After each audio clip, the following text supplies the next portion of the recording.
This recording will go over the different changes that occur in the body as a result of burns, as well as the compensatory mechanisms that occur in the body as a result of burns and the different causes of burns. Circulation to burned skin is disrupted immediately after injury by blood vessel occlusion. Macrophages in damaged tissues release chemicals that at first cause blood vessel constriction. Blood vessel thrombosis may occur, causing necrosis, which can lead to deeper injuries in these areas. Fluid shift is a big thing that we'll talk about repeatedly when we talk about burns. Fluid shift occurs after initial vasoconstriction as a result of blood vessels near the burn dilating and leaking fluid into the interstitial space. This fluid shift, also known as third spacing, is a continuous leak of plasma from the vascular space into the interstitial space. The impaired fluid and electrolyte balance leads to loss of plasma fluid and proteins, which decrease blood volume and decrease blood pressure. Leakage of fluid and electrolytes from the vascular space continues, causing extensive edema, even in areas that were not burned. Fluid shift with excessive weight gain occurs in the first 12 hours after the burn and can continue for 24 to 36 hours. The amount of fluid shifted depends on the extent and severity of the injury. Edema develops as plasma and electrolytes escape into the interstitial space. The proteins, now in the interstitial space, increase the movement of fluids out of the vascular space. Fluid and electrolyte imbalances and acid and base imbalances occur, and they include hypovolemia, metabolic acidosis, hyperkalemia, and hyponatremia. Hyperkalemia occurs as a result of direct cell injury that releases large amount of intracellular potassium. Sodium is retained by the body as a result of the endocrine response to stress. Aldosterone secretion increases, leading to increased sodium reabsorption by the kidney. However, the sodium quickly passes into the interstitial space of the burned area with the fluid shift. Thus, despite the increased amount of sodium in the body, most sodium is trapped in the interstitial space, and a sodium deficit occurs in the blood. Hemoconcentration, or an elevated blood osmolarity, hematocrit, and hemoglobin, develops from vascular dehydration. This problem increases blood viscosity, reducing blood flow and increasing tissue hypoxia. Fluid remobilization starts at about 24 hours after injury, when the capillary leak stops. The diuretic stage begins at about 48 to 72 hours after the burn injury as the capillary membrane integrity returns and edema fluid shifts from the interstitial spaces back into the intravascular spaces. So blood volume increases, leading to increased kidney blood flow and diuresis, unless kidney damage has occurred. Body weight returns to normal over the next few days as edema subsides. During this phase, hyponatremia develops because of the increased kidney sodium excretion and the loss of sodium from wounds. Hypokalemia, or low blood potassium level, results from potassium moving back into the cells and also being excreted in the urine. Anemia often develops as a result of hemodilution, but is generally not severe enough to require blood transfusions. Protein continues to be lost from wounds. Metabolic acidosis is possible because of the loss of bicarb in the urine and the increased rate of metabolism. Heart rate increases and cardiac output decreases because of the initial fluid shifts and hypovolemia that occur after a burn injury. Cardiac output may remain low until 18 to 36 hours after the burn injury. It improves with fluid resuscitation and reaches normal levels before plasma volume is completely restored. Proper fluid resuscitation and support with oxygen prevent further complications. Direct injury to the lungs from contact with flames rarely occurs. Rather, respiratory problems are caused by superheated air, steam, toxic fumes, or smoke. Such problems are a major cause of death in patients with burns and are most likely to occur when the burn takes place indoors. Respiratory failure with burn injuries can result from airway edema during fluid resuscitation, pulmonary capillary leaks, chest burns that restrict chest movement, and carbon monoxide poisoning. The upper airway is affected when inhaled smoke or irritants cause edema and obstruct the trachea. Heat can reach the upper airway, causing an inflammatory response that leads to edema of the mouth and throat with potential airway obstruction. chemicals and toxic gases produced during combustion can cause airway injury.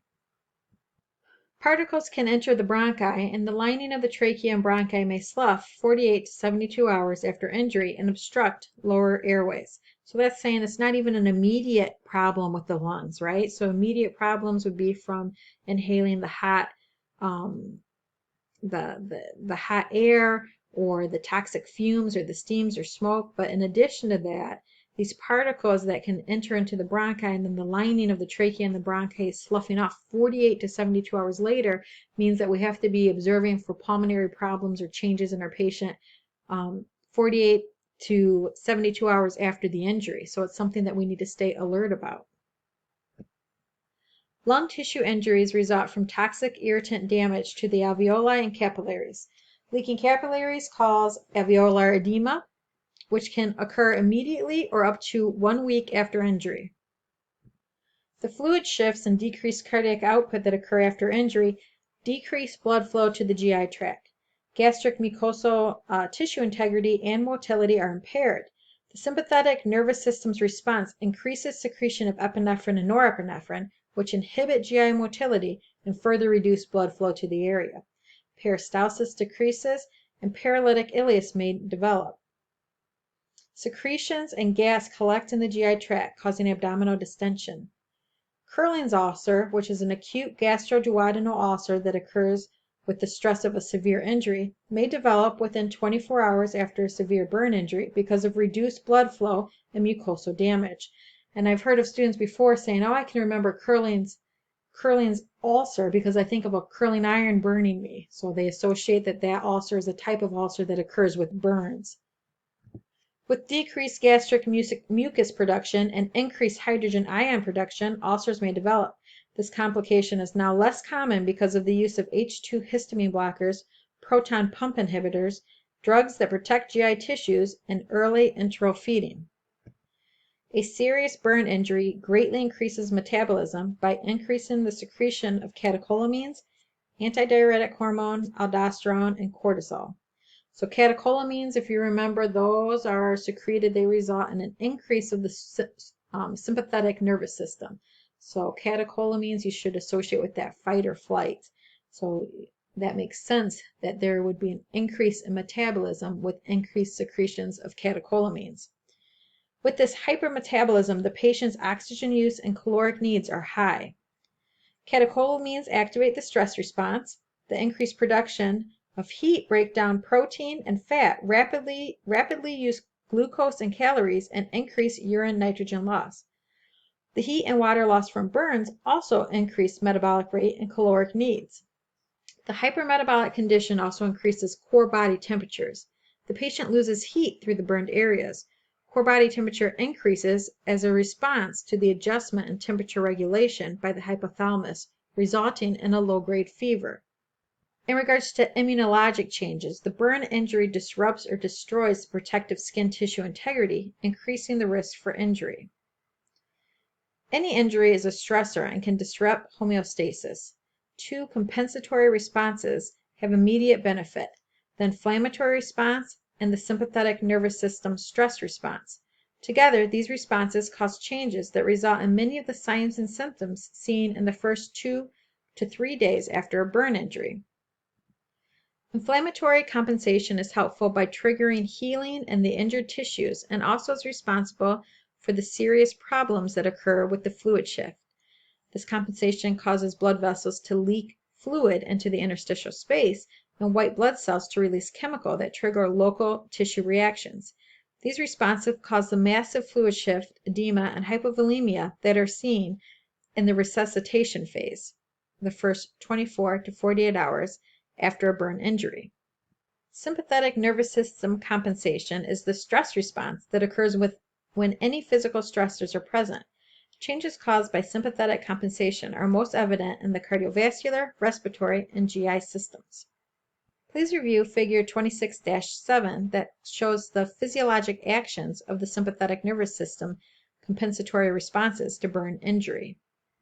Burn injuries are caused by dry heat such as flame, moist heat, contact with hot or rough surfaces, chemicals, electricity, and ionizing radiation.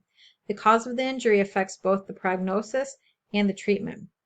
Dry heat injuries are caused by open flame and house fires and explosions. Explosions usually result in flash burns because they produce a brief exposure to very high temperatures. Moist heat or scald injuries are caused by contact with hot liquid or steams. Contact burns occur when hot metal, tar, or grease contacts the skin and often leads to a full thickness burn. Hot grease injuries from cooking are usually deep because of the high temperature of the grease. Chemical burns occur in home or industrial accidents or as a result of assault. Injury occurs when chemicals directly contact the skin and epithelial tissues are ingested. The severity of the injury depends on the duration of contact, the concentration of the chemical, and the amount of tissue exposed, the action of the chemical. Alkalis found in oven cleaners, fertilizers, drain cleaners, and heavy industrial cleaners damage the tissue by causing the skin and its proteins to liquefy. This allows for a deeper spread of the chemical and more severe burns. Acids, found in bathroom cleaners, rust removers, pool chemicals, and industrial drain cleaners, damage tissue integrity by coagulating cells and skin proteins, which can limit the depth of the tissue damage. Chemical disinfectants and gasoline are easily absorbed through the skin and have toxic effects on the kidneys and liver. Electrical injuries are burns occurring when an electrical current enters the body.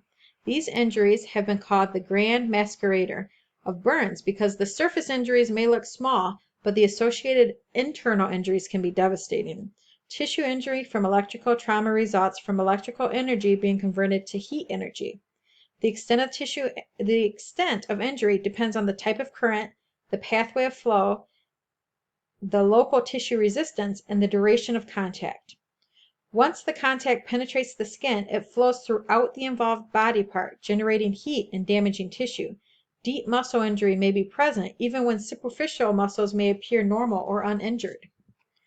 The longer the electricity is in contact with the body, the greater the damage.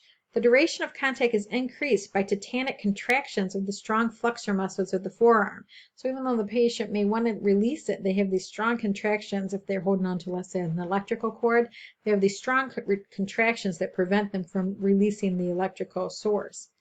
It is difficult to know the exact path the current takes in the body. The course of flow is defined by the locations of contact sites, which are entrance and exit wounds.